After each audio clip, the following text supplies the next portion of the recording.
If you've ever had garlic cheesy bread before, you know how delicious and satisfying all the cheesy flavor can be. It brings savory to a whole new level. Unfortunately, it doesn't normally fit into a healthy lifestyle. Until now. Here's how you make my garlic cheesy bread that is low calorie and has 50 grams of protein. Let's make this one together. Here we go. First things first, let's get our bread ingredients going. Grab a large mixing bowl. Let's start with 50 grams of all-purpose flour to start out our base.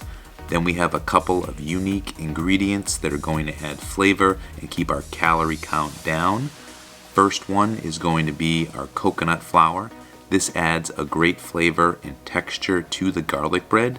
You're going to add in 10 grams of this.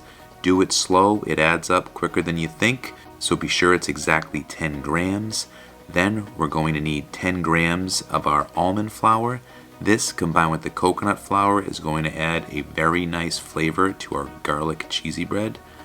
After that, we're going to put in 5 grams of our baking powder. Then we're going to add in some nutritional yeast. This is going to continue that flavor bomb that is going to be coming from this delicious, delicious cheesy bread. Here you are going to measure out 3 grams of the nutritional yeast, and then we do need some sweetness that'll help balance out the flavor of this garlic cheesy bread. We're going to use a 0-calorie sweetener here, Swerve Granular, the best sweetener on the market. I highly recommend to use this one. And speaking of sweet, if you want to have 70 plus other high protein recipes all available in your pocket, you have to check out my Craving Crusher cookbook. It has pizza, calzones, burgers, cookies, brownies, and more. All of the same foods you crave, except now they can fit into your healthy lifestyle as high protein and delicious alternatives. Check it out in the first link in the description box below. I promise you won't be disappointed. But for now, back to the recipe. We're going to measure out 10 grams of our Swerve Granular, adding it into our dry ingredients, and the recipe wouldn't be complete without using the one ingredient to rule them all, salt. Salt works in almost any recipe to enhance the flavor of whatever you're baking, and it certainly does that here as well. We're going to measure out 3 grams right on the money to finalize our dry ingredients. Then we're going to give them all a quick whisk to make sure all the ingredients are incorporated. Then put the dry ingredients to the side and grab another large mixing bowl, and we'll start on our wet ingredients with 180 grams of our plain non-fat Greek yogurt. We're going to measure this out using our negative scale measuring system, where we have the Greek yogurt on the scale, we zero out the scale, and then we measure out exactly negative 150 grams. And as always, the last gram or two is a struggle, but we did get it on the money here with 150 grams exactly.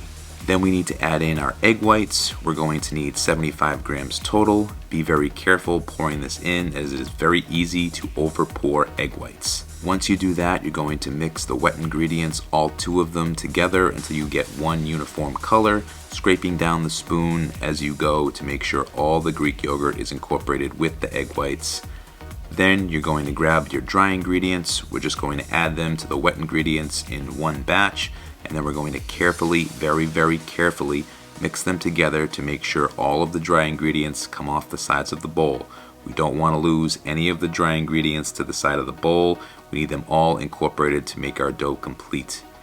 We want to make sure everything is completely incorporated, nice and easy, until we have one uniform combination.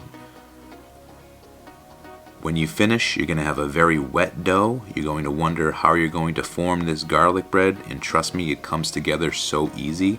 This is the consistency that you're looking for here. It will be wet, but trust me, it works.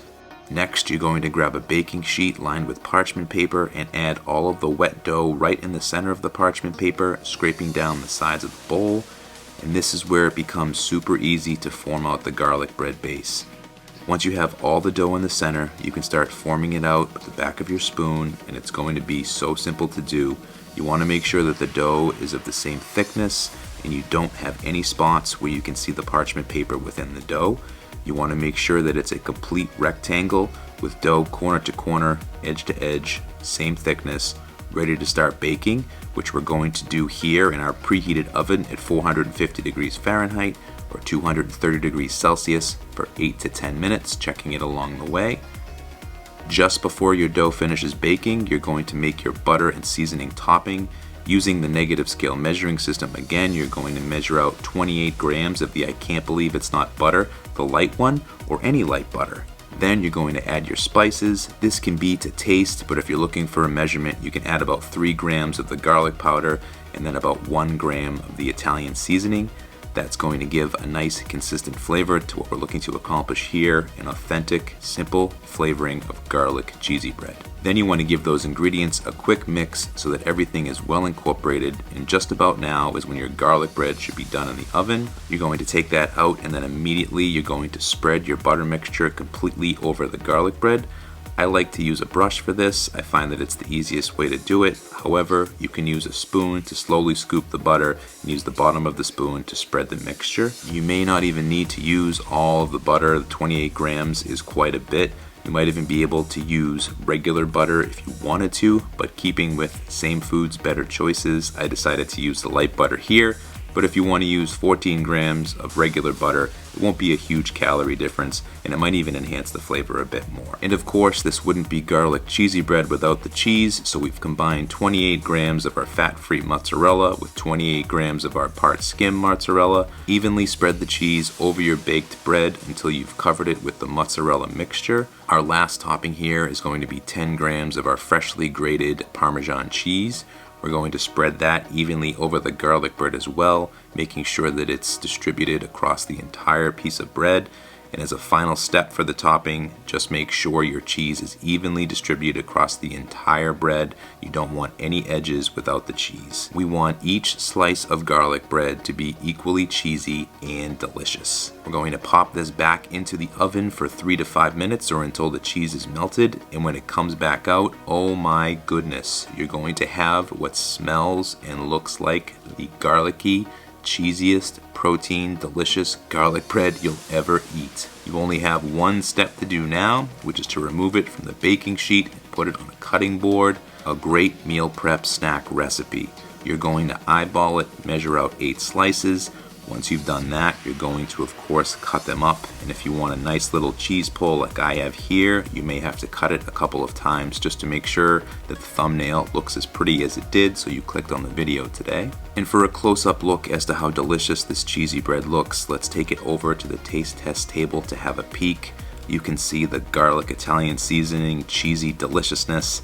It is ready for you for the entire week. And if you like recipes like this, I highly recommend you check out my personal protein pizza recipe by clicking right here. It is equally simple to make, and the method is quite similar as to how we made this one today. As you can tell, I am enjoying today's recipe, but my friends, it is getting to be about that time. I do have to get up out of here, so I'll see you in the next one. Bye.